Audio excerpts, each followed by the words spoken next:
Tariff US की तरफ से जो टैरिफ का जो ये बम फोड़ा गया है और उसका असर भी दिखता नजर आ रहा है, इस पर क्या कहेंगे? बहुत असर होने वाला है। 50% हमारे एक्सपोर्ट्स पर असर पड़ने वाला है। 60,000 करोड़ का हमारा मोटर पार्ट्स का जो एक्सपोर्ट है, ज्वेलरी, जेम्स, रेडीमेड गारमेंट्स, ये बुरी तरह मुतासर होने वाले हैं।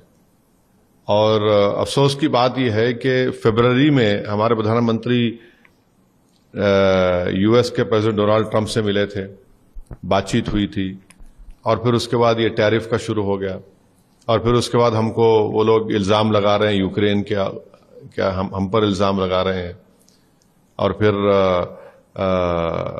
ये जो यकीनन इस 50% टैरिफ से बहुत बड़ा नुकसान होने जा रहा है भारत के उन तमाम एक्सपोर्टर्स का, जेम, ज्वेलरी, रेडीमेड गारमेंट्स का, मोटर पार्ट्स का। तो ये तो मैं समझता हूं कि नरेंद्र मोदी गवर्नमेंट को जवाब देना पड़ेगा देश की जनता को, क्योंकि आपने डोनाल्ड ट्रंप से तो इतना रिलेशनशिप को आगे बढ़ा लिया था कि अब की बार ट्रंप सरकार कह दिया था। फिर फरवरी में हमारी प्रधानमंत्री उनसे मुलाकात किए, उनके ओथ में हमारे फॉरेन मिनिस्टर वहां मौजूद थे। आखिर ऐसी क्या वजह है?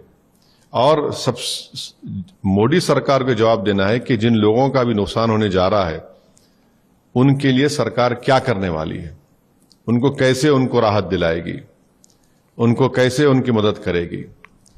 तो ये और फिर बार बार ये जो अमेरिका के जो नवारो, जो उनके जो जिम्मेदार हैं, वो भारत पे इस तरह की तनकीद कर रहे हैं। अगर वही बात अगर देश के प्रधानमंत्री के बारे में कोई अपोजिशन लीडर करता तो बीजेपी वाले उस पर कूद पड़ जाते। खामोश क्यों है भाई? वो क्या क्या बोले जा रहा है। हमारा बीजेपी से हमेशा आइडियोलॉजिकली के ऊपर इख्तलाफ रहेगा, मगर वो क्या बात बोले जा रहा है? कुछ तो बोलो बीजेपी वालों, भाई कुछ तो बोलो। इतना डर क्यों रहे अमेरिका से आप लोग? और मैं बता रहा हूं कि हमने सबसे बड़ी गलती की थी। मेरी पार्लियामेंट की स्पीच है, जब ट्रंप ने अपने पहले टेन्योर में हमसे कहा था कि ईरान से तेल लेना बंद करो। अगर आप उस वक्त उसको लाल आंखें दिखा देते तो आज ये दिन देखना नहीं पड़ता था।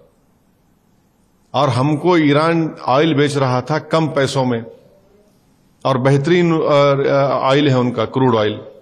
हम वहां पर ब्लिंक किए तो इनको नजर आ गया कि इनको डराओ, मोदी सरकार को डर, ये इनको ऐसा करेंगे, हम वो करेंगे। पहली गलती वहां पर थी, बुनियादी गलती। मैंने पार्लियामेंट में खड़े होकर कहा था कि मत मानिए इस बात को।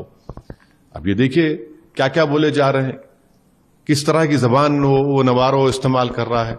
तो बीजेपी के स्पोक्स पर्सन को बजाय अपोजिशन पर ताने मारने के, आप बताइए देश को क्या हो रहा है। ये मत बोलिए कि नरेंद्र मोदी ने भाषण दे दिया कि मैं अपना पर्सनल लॉस करूंगा और उस पर कुछ होने नहीं दूंगा। पर्सनल लॉस नरेंद्र मोदी का नहीं है, पर्सनल लॉस किसका हो रहा है यहां पर, वो देख लीजिए आप।